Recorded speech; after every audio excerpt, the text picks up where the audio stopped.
Hey folks, Tactile here with a video about how to fully automate your trade platforms. Trade platforms can be really useful for gaining access to the resources that aren't on your current planet. And for players that don't like to go hunting for resources, automating your trade platforms can really take this game to the next level for you. Personally, I like using the trade platform over the soil centrifuge just so I don't have to dig up all that soil, and it does help keep your save a little bit smaller. So let's take a look at our first setup here. The main thing about automating a trade platform is that different resources take a different amount of scrap to trade for them.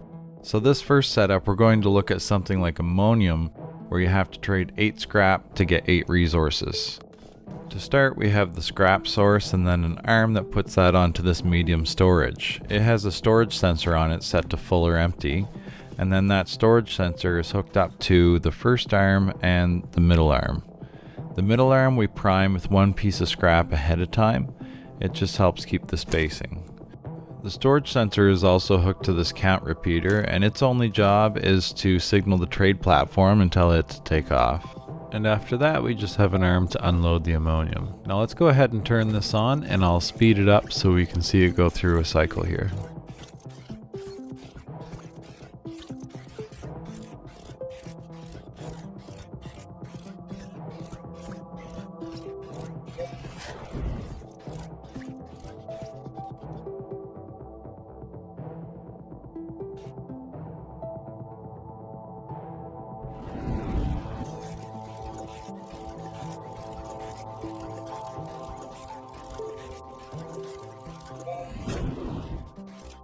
And to shut it off, we'll just toggle the storage here at the beginning of the line.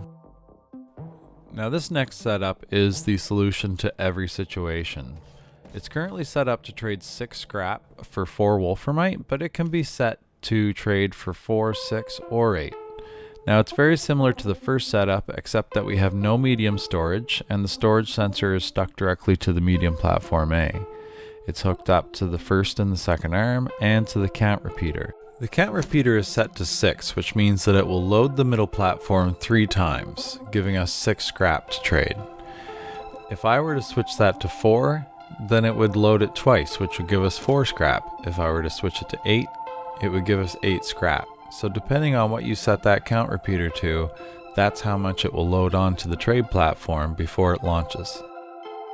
And at the end we have an arm to unload the wolframite. Now I'll turn this on here and we'll watch this go. And we'll see that it will load this middle platform 3 times, loading up 6 scrap altogether, and then launch.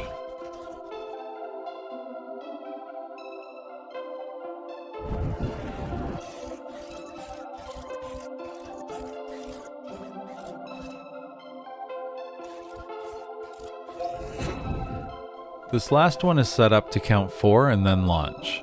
This time it's set up for Astronium, and it's set up just like the other ones, except this time we're using a medium platform B to count out our 4.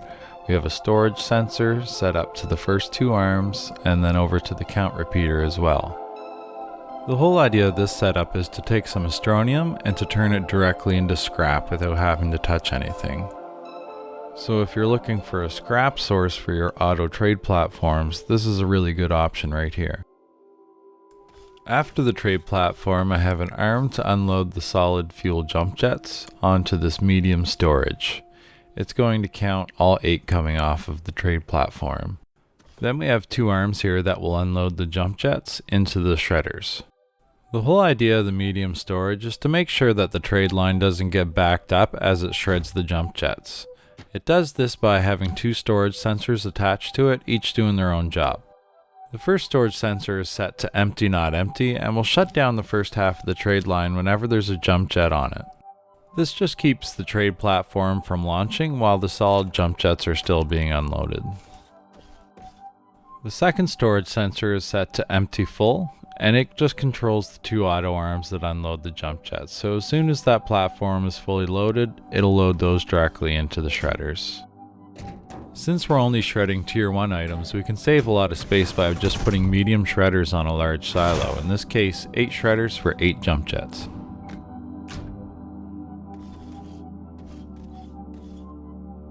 Now I'll just turn it on and we can watch it turn Astronium into scrap.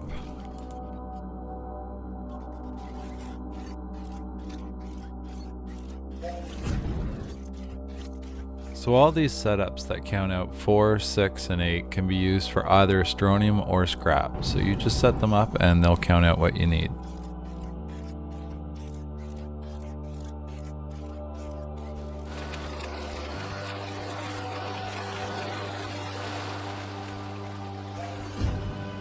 One great addition to this setup would be a storage sensor on your final storage, just to notify you when it's full with a light or a horn, but I'm going to do a whole different video on that. So that's it for this time.